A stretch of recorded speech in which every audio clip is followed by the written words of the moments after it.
বাগানে বাগানে ঘুরে বেড়াচ্ছে। শ্রীমতী রাধিকাকে পরম স্নেহে আদর করছে এবং দুজনে ফুলগুলো আছে সেই ফুলগুলো বেছে বেছে ঝুলিতে পড়ছে।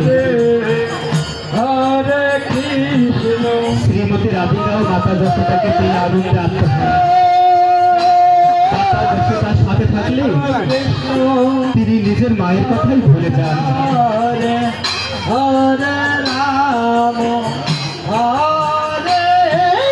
মাতা যশোদা দেখছেন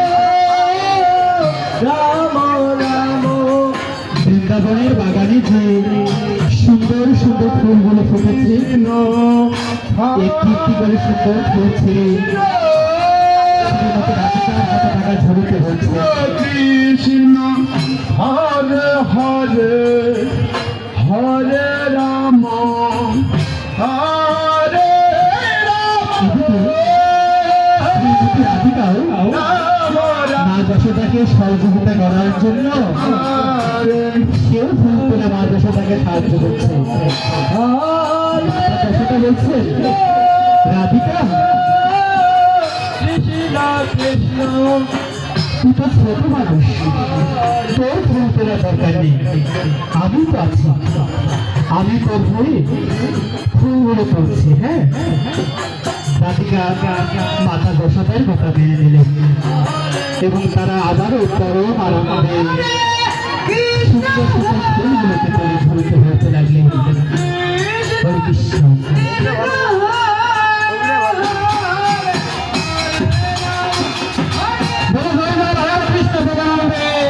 হরি বল হরি বল হরি বল।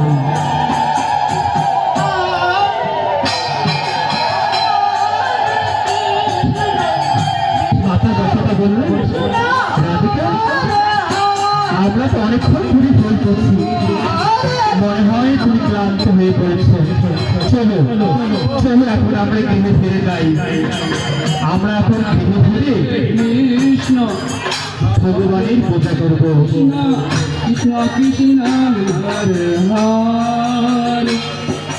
হরে রাম হরে রাম রাম রাম হরে